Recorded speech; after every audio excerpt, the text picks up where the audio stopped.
Chaque jour, Charles et Carole vous présentent la leçon de l'école du sabbat.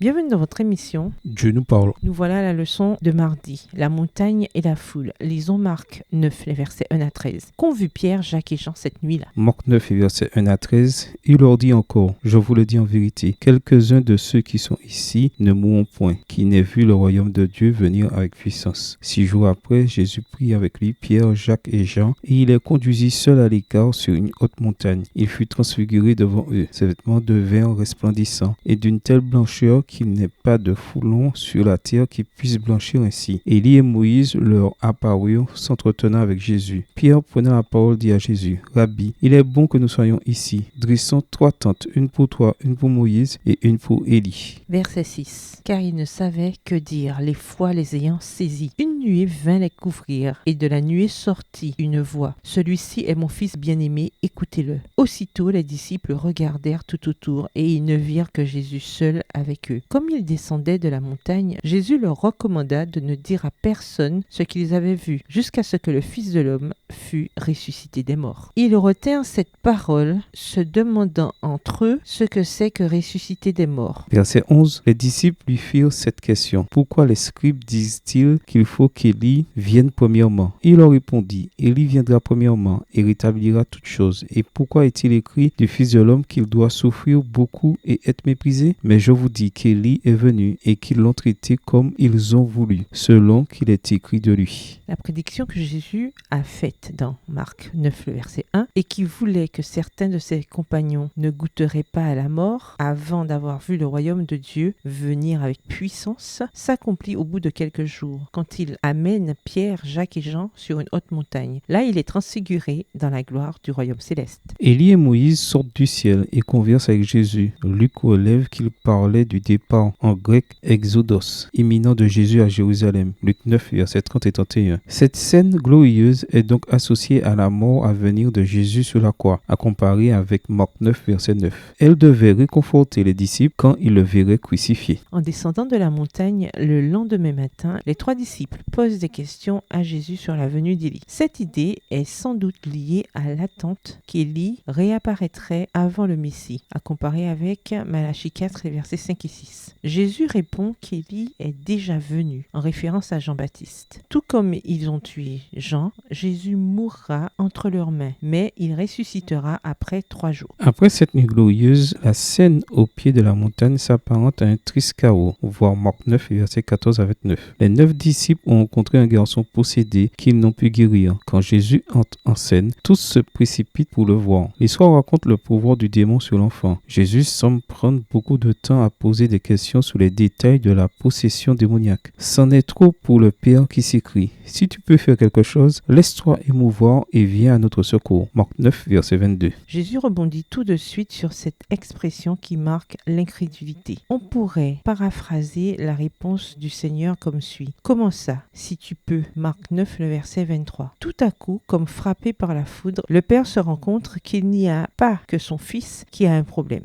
Lui-même a un gros problème d'incrédulité. Et son incrédulité pourrait bien empêcher la guérison de son Fils. Le Père, désespéré, s'en remet alors à la miséricorde de Jésus en prononçant ces paroles mémorables. Je crois, viens au secours de mon incrédulité. Marc 9, le verset 24 est la version Colombe. Jésus guérit alors l'enfant. Avez-vous déjà connu des situations où vous avez eu à vous écrier « Je crois, viens au secours de mon incrédulité » Qu'avez-vous appris de ces expériences? Au revoir. Et à demain si Dieu veut.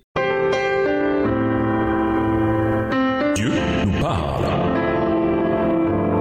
Chaque jour, Charles et Carole vous présentent la leçon de l'école du sabbat.